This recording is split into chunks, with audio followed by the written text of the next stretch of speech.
All right, so we need to talk about the most recent collab debacle, I guess we'll call it, or just not fiasco, but just like kind of like a bomb, essentially. So obviously, the most recent collab was with Evangelion. It was very hyped up. A lot of players were super excited about it. Personally, I was not. I had expectations for other collabs, which I thought actually would have been better for Nikke. That being obviously either Bleach, Blue Archive, or some options. Action Tenemon could have been actually really interesting and good. To say the least. If you don't know what I'm talking about, go ahead and just look up Action Tenemon. I'm not going to do it on my browser. That should speak for itself. So down over here, according to Shift Up, global revenue from Nikke Goddess of Victory declined approximately 4.3 billion South Korean won in the third quarter of 2024, the July 1st through September 30th. To be more specific, its third quarter global earnings of 34.2 billion Korean won were below the second quarter global earnings of 38.5 billion. So we're looking at about a 4.3 billion decline. While 34.2 billion Korean won is nothing to scoff at, that's exactly what I'm thinking. That is still a 11% decrease from the previous quarter. I'm actually curious, like, what? Let's just type in Korean won. Korean won to USD. Now I'm just like really curious. So they said it was like 34.2. We'll say that's still a lot of money. Okay, let's just ignore that fact. So Shift Up attributes the game's losses to the Neon Genesis Evangelion collaboration event. More specifically, this part's important, to the fact that the collaboration characters Rei, Asuka, Soryu, Mari, and Misato didn't fully resonate with characters. This means that players didn't spend as much money or time getting the limited time characters and costumes. So, two things with this.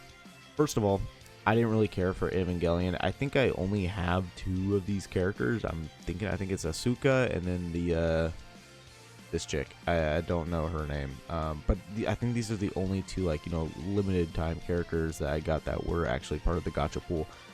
Secondly, the skins for these characters were awful. In my opinion, I thought they were very poorly done. I thought they were terrible. Also, given the fact that with this game we like to go for specific characters. Just saying. You're wondering why Cinderella did so good. Well, she's busted. She's really strong in game, especially with the most recent buff. But also because I don't know. There's just something about Cinderella that I can't quite put my finger on. I don't know. I wonder what people are wondering. Why is she so popular? So there's that. So which stayed mostly true to their source material, which I respect that.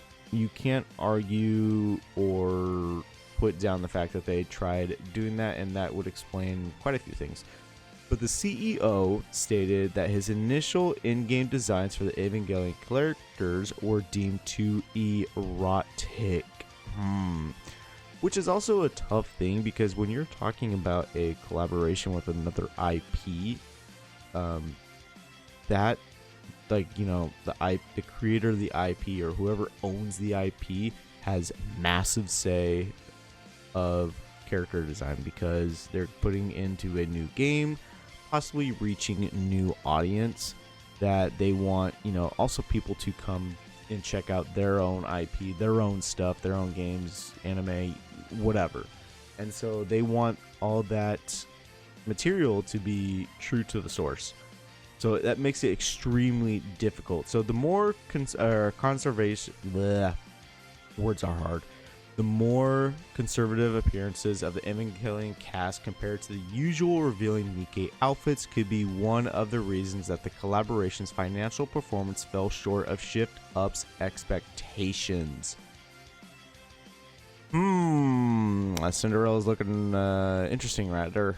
So, Shift Up plans to take their user feedback into consideration to improve next year's collaboration events. Considering Nikke has had some great collaborations with franchises like Near 2B, let's just say that.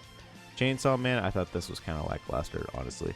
And ReZero, which was players likely have a lot to look forward to in 2025. So there was a highlighted comment I looked up. Where was it? Here we go. Oh, it was just like commenting on the outfits and everything. And let's see what this person said. This was the exact problem of the collab and will be the same for all the collabs we'll get. Shift Up knows what the players want, but the collab you need the consent of the consent of the IP owner. It's exactly what I was saying. At this point, I believe they should completely stop doing them. The game has a strong identity and doesn't need other brains. You know what? F it. We're typing in. I don't know why I have a tier list, but whatever. Action Tenimon. We'll just characters. Cool. We'll do that. Like, you have, okay, here's a better one. You have built-in characters who look like this in this. I don't even know what it is, like a web game or something. Do it.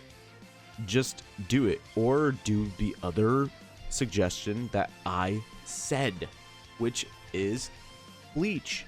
Like, you have characters in here who are voluptuous. Like, look at this. Rukia, Orihime. It's just, I don't understand. And honestly, they would have made a lot more money if they went that route with either Action Tenimon or with Bleach. Blue Archive, probably. You know, yeah. Everybody wants an Asuka.